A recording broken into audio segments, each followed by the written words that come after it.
Okay masters, మనము నిన్నటి వరకు ఏం చెప్పుకున్నాము? ముక్తి గురించి మాట్లాడుకుంటున్నాం. ముక్తి మార్గం గురించి అంటే దుఃఖాల నుంచి విడుదల అవ్వడమే ముక్తి అని మనం చెప్పుకున్నాం కదా. ముక్తి అంటే ఏంటి? విడుదల. దేని నుంచి? దుఃఖం నుంచి. అయితే ఇక్కడ ఏం చెప్తున్నారంటే మూడు రకాల దుఃఖాలు ఉన్నాయి. అంటే మూడు రకాల గుణాలు మనకు ఉన్నాయి కాబట్టి ఏమిటా గుణాలు? త్రిగుణాలు: సత్వ తమో రజో. సత్వ రజో తమో గుణాలు. ఈ మూడు గుణాలు కూడా మనిషి కలిగి ఉంటాడు. ఈ మూడు గుణాలని భౌతిక ప్రపంచంలో చూపిస్తూ ఉంటాడు. ఈ మూడు గుణాలతోనే ఉంటాడు భౌతిక ప్రపంచంలో మానవుడు, మనిషి. సో ఈ మూడు గుణాల నుండి విముక్తి పొందడమే అంటే అర్థం ఏంటి? నిర్గుణాకారం అవ్వడమే స్పిరిచువాలిటీ. అదే. అది ఎప్పుడు నిర్గుణాకారం అవుతావు? నువ్వు మెడిటేషన్ ద్వారా నిన్ను నువ్వు లోపలికి ఇన్వాల్వ్ అయ్యి నీ ఆత్మతో నీ ఆత్మతో కనెక్ట్ అయినప్పుడు ఏమవుతుంది? ఈ మూడు గుణాలని ఒకటి ఒకటి ఒకటి ఒకటి ఒకటి నువ్వు వదిలేస్తావు. ఈ మూడు గుణాల ద్వారానే నీకు దుఃఖాలు అనేవి లభిస్తాయి. ఆ దుఃఖాలను కూడా నువ్వు వదిలేస్తావు. ఎప్పుడైతే నువ్వు లోపలికి ఇన్వాల్వ్ అయ్యి లోపలికి నువ్వు ప్రయాణము చేసి నీ ఆత్మతో నువ్వు ఎప్పుడు కనెక్ట్ అవుతావో నువ్వు నిర్గుణాకారి అవుతావు, శివుడిలాగా. ఎప్పుడైతే నిర్గుణాకారంలోకి వచ్చావో ఈ త్రిగుణాలు అనేవి నిన్ను వదిలేయడం మొదలు పెడతాయి. త్రిగుణాలు ఎప్పుడైతే వదిలివేయడం మొదలుపెట్టా నువ్వు దుఃఖాల నుంచి బయటపడిపోతుంటావు. ఇది ఇదే దీంట్లో ఉన్న రహస్యం. అయితే ఈ మూడు గుణాల నుంచి విముక్తుడుగా అని ఎవరు చెప్తున్నారు? అర్జునుడికి కృష్ణుడు చెబుతున్నాడు.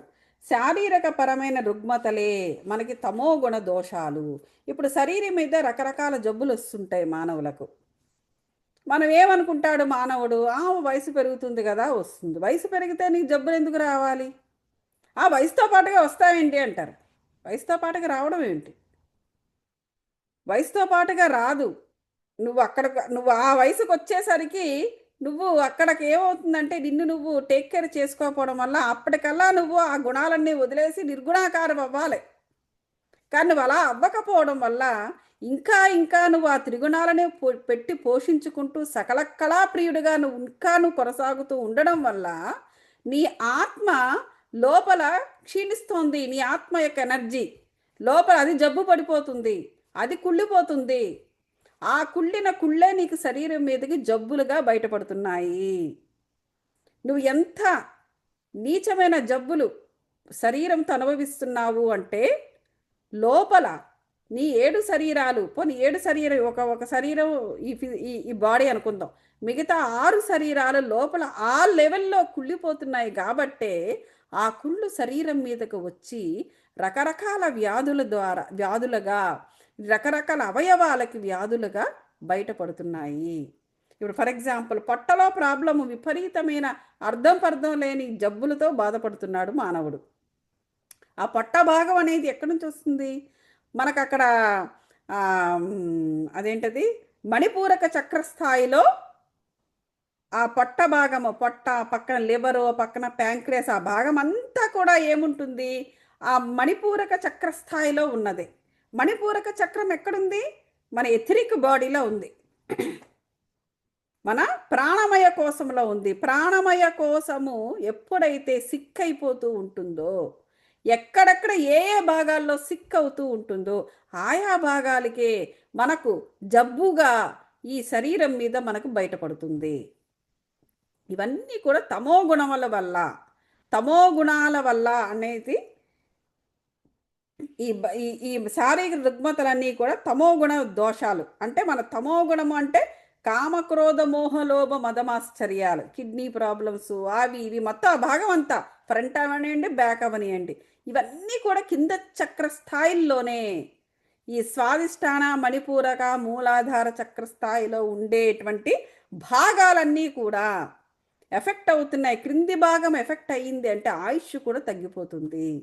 అది ఒక స్పిరిచువల్ రీజన్. అది మేము అది నమ్మమండి. Who cares? నువ్వు నమ్మకపో, జరుగుతున్నది అదే.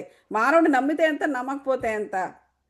ఇంత మహావిశ్వానికి ఏ పార్టీ? ఒక మానవుడో ఇద్దరు మానవులు నమ్మితే ఎంత, నమ్మకపోతే ఎంత, కానీ జరిగేది మాత్రం సత్యం అది.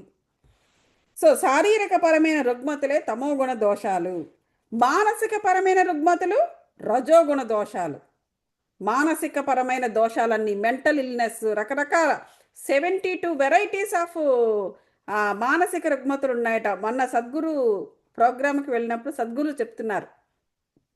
ఆయన ఇంకెవరో సైంటిస్ట్తో, న్యూరాలజిస్ట్తోని సైంటిస్ట్ తోటి వాళ్ళతోటి ఇంటర్వ్యూలు జరుగుతూ ఉండేటప్పుడు వాళ్ళు ఈయనకి ఇంటర్వ్యూలు తీసుకుంటున్నప్పుడు ఈ మాటలన్నీ వచ్చినాయన్నమాట. వస్తే వాళ్ళు చెప్పారంట ఆ న్యూరాలజిస్ట్స్ 72 వెరైటీస్ ఆఫ్ మానసిక రుగ్మతలు ఉన్నాయి అని. అంటే ఆ మానసిక రుగ్మతలు ప్రతి ఒక్కటి ప్రాణాల మీదకి వచ్చేవి కాకపోవచ్చు. కొన్ని మానసిక రుగ్మతలు అప్పుడు మన యొక్క మానసిక స్థితిని బట్టి కూడా అప్పటికప్పుడు వచ్చి పోతూ ఉంటాయి. అవన్నీ ఎక్యూట్ ఎక్స్ప్రెషన్స్ అన్నమాట. వాటిని ఏమంటారంటే ఎక్యూట్, అలా వచ్చి అలా పోయేవి. అంటే ఆ టైంకి ఏదో ఒక స్థితిలో మానవుడు ఉండడం వల్ల, ఏ పరిస్థితో లేకపోతే ఏ సిచ్యువేషన్ వల్లనో అతని మానసిక స్థితి మారుతుంది.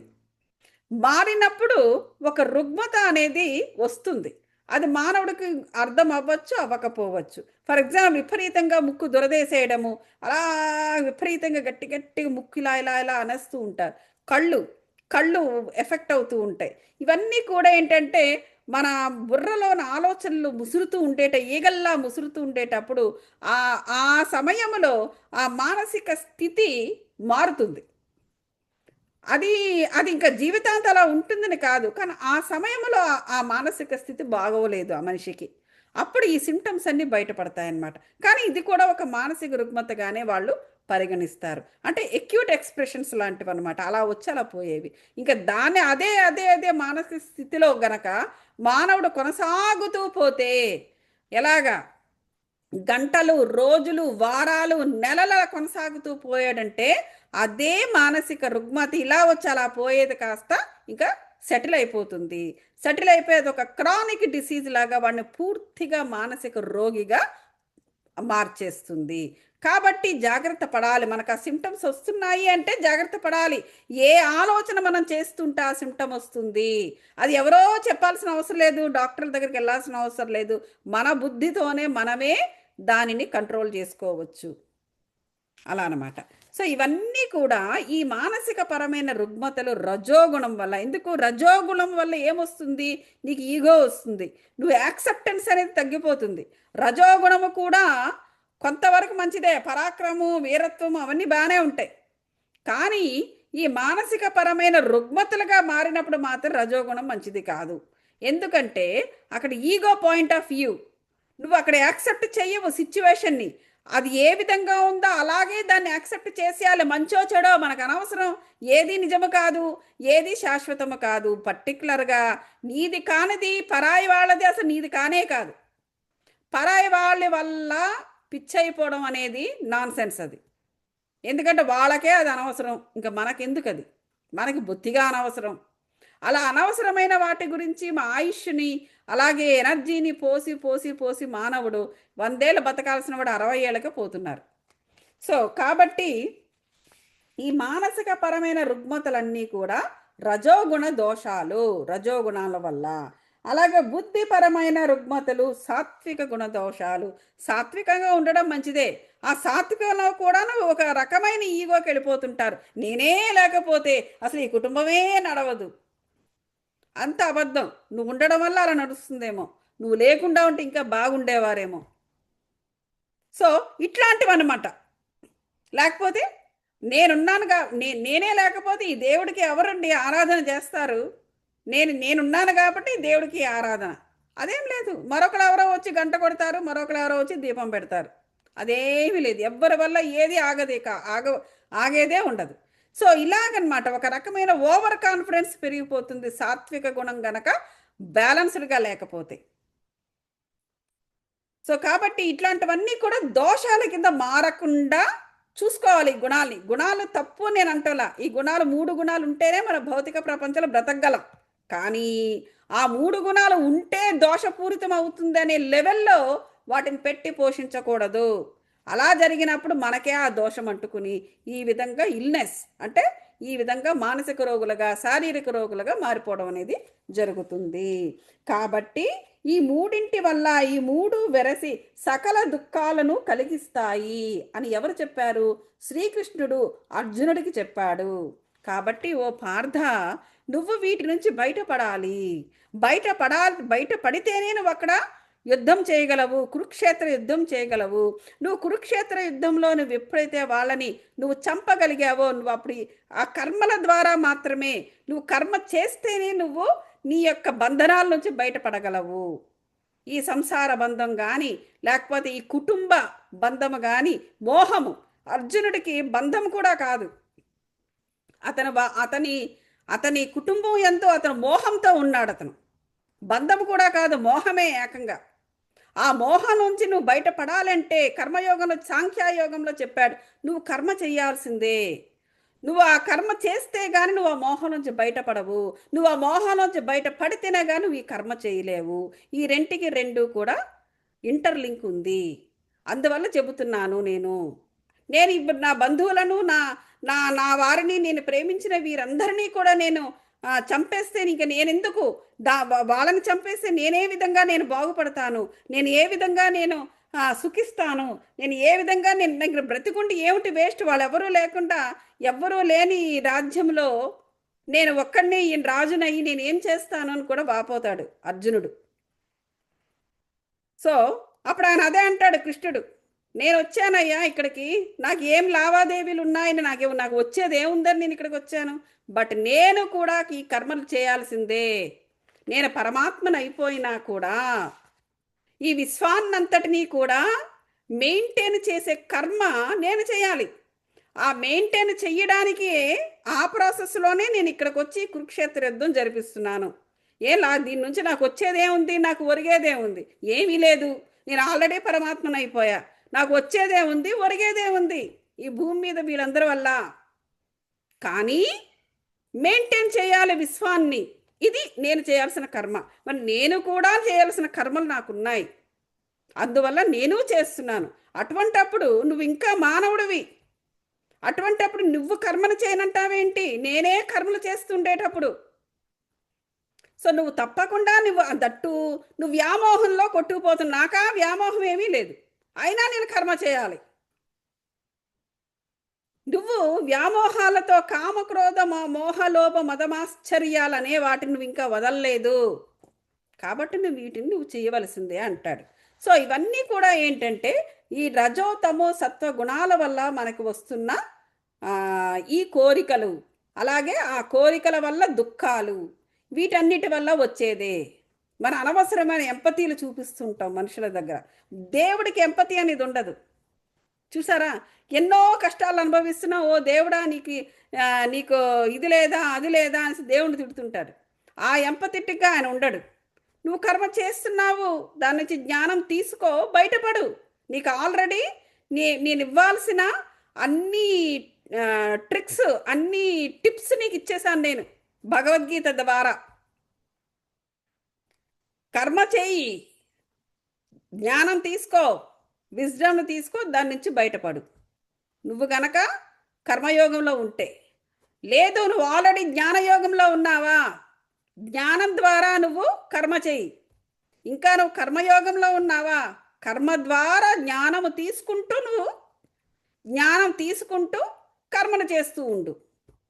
ఆల్రెడీ జ్ఞానయోగంలో ఉన్నావా, అక్కడ ఆ కర్మను ఆ విధంగా చేయి. అప్పుడు నువ్వు ముక్తి పొందు. ఇవన్నీ చెప్తూనే ఉన్నారు భగవద్గీతలో, మనకి వెరీ క్లియర్గా మనకు అప్పుడే ఇచ్చేశారు శ్రీకృష్ణుల వారు.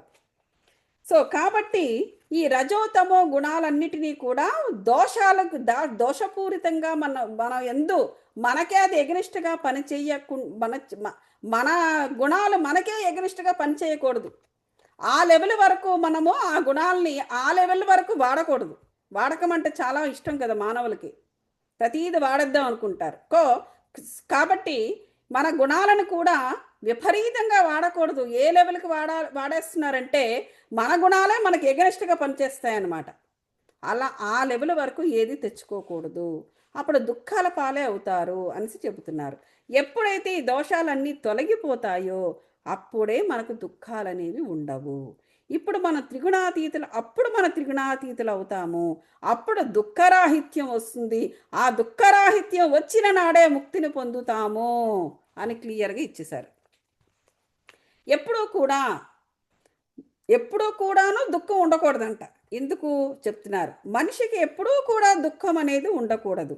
శారీరక పరంగా కానీ, మానసిక పరంగా కానీ, బుద్ధి పరంగా కానీ, ఏ రకం పరంగా కూడా ఈ దుఃఖం అనేది ఉండకూడదు. శారీర పరంగా అంటే తలనొప్పి నుంచి క్యాన్సర్ వరకు, తలనొప్పి, సింపుల్ తలనొప్పి కూడా అది అది మనకి దుఃఖమే. మానసిక పరమైన రుగ్మతలు అంటే ఇప్పుడు చూసుకోండి, ఇంకా ఈ మెంటల్ ఇల్నెస్ ఏ రకంగా ఉంటాయి? సింపుల్ వాటికి కూడా చచ్చిపోతుంటారు. 10th క్లాస్ ఫెయిల్ అయితే చనిపోవడం, అది రుగ్మత, మానసిక పరంగా రుగ్మత, అది బలహీనత, విపరీతమైన బలహీనత. 10th క్లాస్ ఫెయిల్ అయితే చనిపోవడం ఏంటండి? మళ్ళీ ఇంకోటిసారి రాసుకుంటే వ్యధ అయిపోతుంది. అది ఎందుకు అలా జరుగుతుంది? అమాయకత్వం కాదు, పిల్లలు కదా, వాళ్ళు అలాగే చేస్తారు. అది రాంగ్. అది మీ పిల్లకు అక్కడ మానసికంగా బలహీనురాలు లేదా బలహీనుడు. మిగతా అందరి పిల్లలు కూడాను బ్రతికే ఉన్నారు. నీ పిల్ల మాత్రం ఎందుకు అలా పోతుంది? ఎందుకంటే నీ పిల్లలో ప్రాబ్లం ఉంది. అది మానసిక పరమైన ఇదనమాట. అలాగే ఎవరైనా అవమానిస్తే విపరీతంగా కురిగిపోవడం, కొంచెం బాధ కలుగుతుంది. నేను కాదని చెప్పటంలా, ఏమన్నా అవమానిస్తుంటే బాధ కలుగుతుంది, కానీ విపరీతంగా కురింగిపోయి కుళ్ళి ఏడుస్తుంటారు కొంతమంది. అలాగా రోజులు, వారాలు, నెలలు, అది కూడా బలహీనతే. అలాగే బీపీలు తెచ్చేసుకుంటూ ఉంటారు, బెంగెట్టేసుకుని, తిండా మానేసుకుని, మంచం ఎక్కి పడుకొని రోజులు జ్వరాలు తెచ్చుకుని, ఇలాంటివన్నీ కూడా మానసిక పరమైనవే. ఇవన్నీ ఎందుకు? దోషము, మానసిక పరమైన దోషాలు, అంటే రజోగుణ దోషం అది. అలాగే బుద్ధిమాంద్యత, తమోగుణ దోషం కూడా. బుద్ధిమాంద్యత కూడా ఉండకూడదు. అంటే ఏంటి? ఏకాగ్రతను కోల్పోవడము, ఫోకస్ లేకపోవడము. అంటే సింపుల్గా చెప్తే ఇంకా అక్కడ నుంచి ఏ బుద్ధైనా, ఈ కామక్రోధ మోహలోభ మదమాశ్చర్యాలన్నీ కూడా మళ్ళీ బుద్ధిని ఎఫెక్ట్ అవుతాయి. సో అవన్నీ కూడా ఎక్స్ట్రీమ్స్. ఇంకా సింపుల్గా చెప్తున్నాను నేను. సింపుల్గా ఏంటంటే ఏకాగ్రత లేకపోవడము, లేదా ఫోకస్ చేయలేకపోవడము, 1కి 10 తప్పులు చేయడము. ఏదో ఒక పని చేసురారా అంటే దానికి ఓ 10 తప్పులు చేసిన తర్వాత అది కరెక్ట్ రావడం, జ్ఞాపక శక్తి సరిగ్గా ఉండకపోవడం, ఒకదానికొకటి చెయ్యడం, ఇవన్నీ కూడా సింపుల్ బుద్ధికి సంబంధించిన రుగ్మతలు. ఇంకా పెద్దవే అంటే పెద్ద తప్పులు చేస్తారు. పెద్ద కుండల్లో ఎసరు పెడతారు అంటారు చూసారా? ఆ పెద్ద కుండల్లో ఎసరు పెట్టడం కూడా ఈ బుద్ధికి సంబంధించిందే. పెద్ద కుండల్లో ఎసరు పెట్టడం, ఇవి చిన్నవి, అవి పెద్దవి. ఇలా మన గత జన్మలన్నీ కూడా ఇలా ఒక జన్మకే కాదు, మన గత జన్మలన్నిటిలో ఏమేమి చేసాం వాటన్నిటినీ కూడా పరిగణలోకి తీసుకోవాలి. అంతవరకు కూడా మనకి జ్ఞాపక శక్తి ఉండాలి. కుదురుతుందా? కుదురుతుంది ఎప్పుడు నువ్వు నిర్గుణాకారి అవుతూ ఉంటే. అవన్నీ ఒకటి పోతుండేటప్పుడు మన ఆటోమేటిక్గా జ్ఞాపక శక్తి పెరుగుతుంది. షిరిడి సాయిబాబా గారు చెప్పేవారు, నీది నాది 72 జన్మల సంబంధం అంటారు ఎవరైనా కనిపిస్తే. లేకపోతే నువ్వు నేను 82 జన్మలు కలుసున్నామయ్యా, లేకపోతే ఫలానా జన్మలో ఫలానా ఇదయ్యా అని చెప్తుంటారు. ఆయనకెందుకు అంత జ్ఞాపక శక్తి ఉంది, మనకెందుకు లేదు అంత జ్ఞాపక శక్తి? ఆలోచించండి. షిరిడి సాయిబాబా గారు కూడా మానవ జన్మెత్తారు, కానీ ఆయనకి విపరీతమైన జ్ఞాపక శక్తి. ఎప్పుడో 72 జన్మల క్రితం విషయాలు కూడా చెప్తున్నారు. మనం ఏంటి పూర్వజన్మదే మర్చిపోతున్నాం, కనీసం ఒక 5-6 జన్మలు కూడా గుర్తు రావట్లేదు. కారణం ఏంటంటే మనకున్న బుద్ధిమాంద్యము. ఆయనకు బుద్ధిమాంద్యము లేదు. ఎందుకు? ఆయన త్రిగుణాలన్నిటినీ కూడా అధిగమించి పంచభూతాలను కూడా తన గ్రిప్పులో పెట్టుకొని ఆయన ఎప్పుడో నిర్గుణాకార అయిపోయాడు. ఆయన లోపల నిర్గుణాకారంగా ఉండడం వల్ల ఆయన జ్ఞాపక శక్తి విపరీతంగా పెరిగింది. కృష్ణుడు కూడా అంతే కదా. ఎన్నో కొన్ని ఎన్నో వందల జన్మల కిందట విషయం కూడా ఆయన గుర్తుంటుంది కృష్ణుడు. ఎందుకు? ఆయన కూడా మానవుడిగా వచ్చాడు కదా, అవతరించాడు కదా. కావచ్చు మనకన్నా చాలా పై స్థాయిలో ఉన్నతనే కావచ్చు, కానీ మానవ జన్మనే ఎత్తాడు అతను. మరి మానవ జన్మగా ఎత్తినప్పుడు మనలా ఎందుకు లేడు ఆయన? ఎందుకంటే ఇక్కడికి అవతరించినప్పటికే బాస్ ఏంటి ఇక్కడ భూమి మీద పుట్టినప్పటికే ఆయన అనాహత చక్ర స్థాయిలో ఉన్నాడు. అంటే ఆ లెవెల్లో అప్పటికే ఆయన స్పిరిచువల్, అప్పటికే ఆయన నిర్గుణాకారంలోకి కొంత వచ్చేసాడు. అక్కడ నుంచి ఇంకా ఎదిగి వెళ్ళిపోయాడు అతను. సో మనం ఎందుకు ఇలా కొట్టుకుంటున్నాము? కారణము ఈ త్రిగుణాలను అధిగమించలేకపోవడం వల్ల, మన నిర్గుణాకారం కాకపోవడం వల్ల. Very simple. రాముడు రాముడు కింద చక్రస్థాయిలోనే మనలాగే వచ్చి ఉన్నాడు అతను. అందుకే అన్ని అనుభవించాడు. బాధను అనుభవించాడు, ఏడుపును అనుభవించాడు, దుఃఖపడ్డాడు. ఆ అమ్మాయి కోసం, ఆ సీత కోసము ప్రేమ ప్రేమ అనుకుంటే విలవిల్లాడాడు. అచ్చం మనలాగా అన్నీ చేశాడు ఆయన. అన్నీ చేసి చేసి చేసి చేసి తన ఆత్మస్థాయిని పెంచుకుని అప్పుడు ఆయన వెళ్ళిపోయాడు. ఆయన ఎందుకు ఒక జన్మలోనే అంత ఆత్మస్థాయి పెరిగింది, మనకెందుకు ఇన్ని జన్మలు ఎత్తుతున్నాము? ఎందుకంటే వాళ్ళు ఎప్పుడు వచ్చి వాళ్ళు ఏం చేశారు, వాళ్ళకొక తెలివి ఉంది, వాళ్ళకొక స్పృహ ఉంది.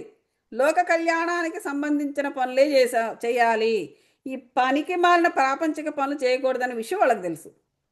అది గుర్తుపెట్టుకున్నారు వాళ్ళు. అందుకని ఈవెన్ ఆంజనేయ స్వామి కూడా ఇక్కడే ఉద్భవించాడు ఆయన. కానీ ఆయన వీళ్ళందరూ కూడా లోక కళ్యాణానికి సంబంధించిన పనులు మాత్రమే చేశారు. వాలి, సుగ్రీవుడు, లేకపోతే జాంబవంతుడు, వీళ్ళందరూ కూడా మనం చేసే పనులు లాంటి పనులే చేయలేదు వాళ్ళు.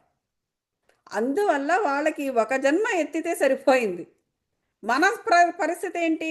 జన్మ తర్వాత జన్మ మనం ఎత్తాల్సి వస్తుంది. ఎందుకంటే లోక కళ్యాణానికి సంబంధించిన విషయాలే మనం చెయ్యము కాబట్టి.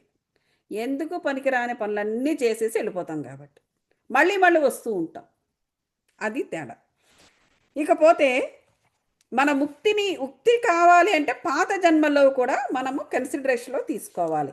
ముక్తి, మోక్షం, అపవర్గం, నిహశ్రేయస్సు. ఓకే, ముక్తి అన్నా, మోక్షం అన్నా, అపవర్గం అన్నా, నిహశ్రేయస్ అన్నా పర్యాయ పదాలు మనం చెప్పుకున్నాం కదా.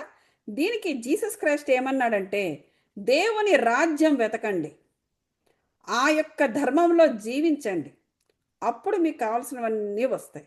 మీరు చేయాల్సినవన్నీ, పత్రిజ ఏమన్నారు, మీరు చేయాల్సిన ధర్మాలు ఎప్పటికప్పుడు మీరు చేయండి, మీకు అందాల్సినవన్నీ ఆటోమేటిక్ అందుతాయి అన్నారు. సేమ్ జీసస్ చెప్పినట్టే. జీసస్ కూడా అదే అన్నాడు, దేవుని రాజ్యం వెతకండి.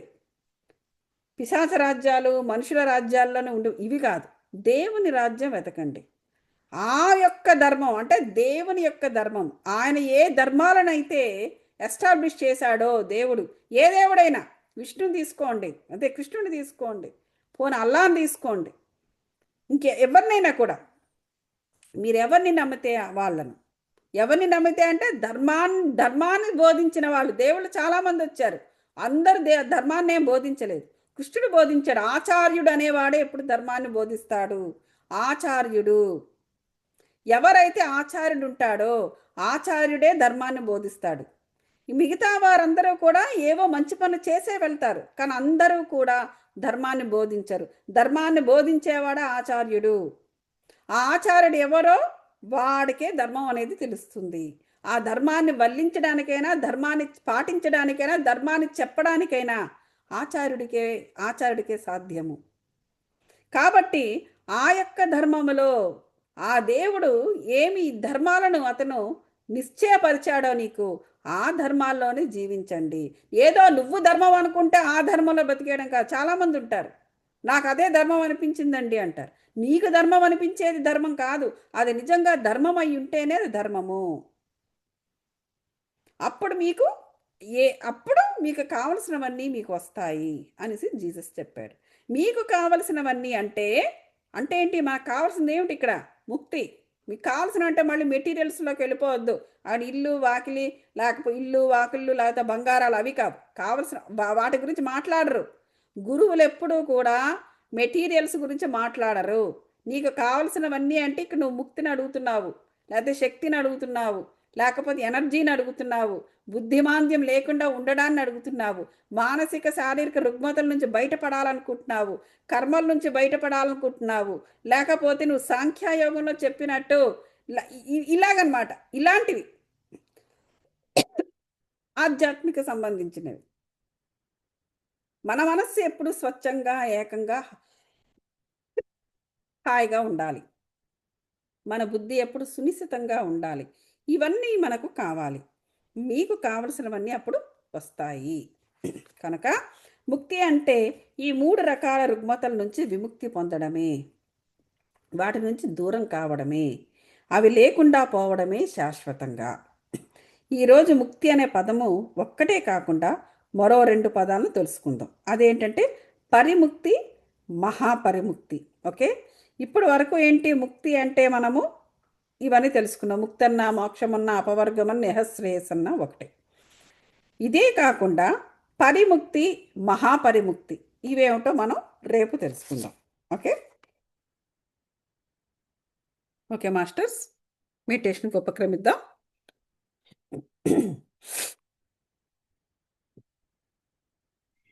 కళ్ళు మూసుకోండి. వెన్నెముక నిటారుగా పెట్టండి మాస్టర్స్.